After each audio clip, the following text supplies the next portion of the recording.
வணக்கம். இப்ப நம்ம காசாபாஸ் பில்லிங் சாஃப்ட்வேர்ல ஒரு ப்ராடக்ட தமிழ்ல கிரியேட் பண்ணி எவ்வளவு ஈஸியா பில் எடுக்கிறத பத்தி இப்ப நம்ம பார்க்க போறோம். இப்ப இந்த ப்ராடக்ட நம்ம தமிழ்ல கிரியேட் பண்ண போறோம். சோ ப்ராடக்ட் மாஸ்டர் போய்க்கிறோம். சோ பார்கோட இதுல ஸ்கேன் பண்ணிக்கிறோம். சோ இப்ப ப்ராடக்ட நம்ம டைப் பண்றோம்.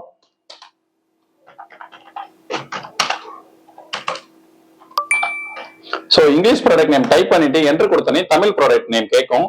சோ இப்போ நான் சாமைன் கொடுத்த உடனேயும் ஆப்ஷன்ஸ் நம்மளுக்கு கேக்குது, நம்ம தங்கிலீஷ்லயே டைப் பண்றோம்.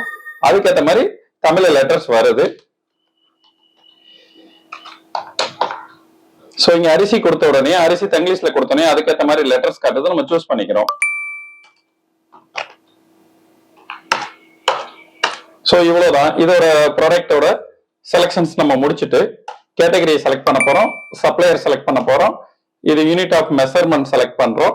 ஸோ எம்ஆர்பி கொடுக்குறோம், பர்ச்சேஸ் ரேட், ஜிஎஸ்டி எல்லாமே கொடுத்துட்டு ஈஸியா ஒரு ப்ராடக்டை நம்ம தமிழ்ல கிரியேட் பண்ணிட்டோம். இது நம்ம லிஸ்ட்லயே இல்லையே, அடேங்கப்பா. உங்களுக்கும் இந்த மாதிரி ஈஸியா தமிழ்ல ப்ராடக்டை கிரியேட் பண்ணி பில்லிங் பண்ணணுமா? உடனே காசாபாஸ் பில்லிங் டீமை கான்டாக்ட் பண்ணுங்க.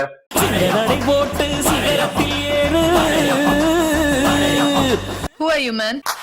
உன் கையை நம்பி உயர்ந்திட பாரு.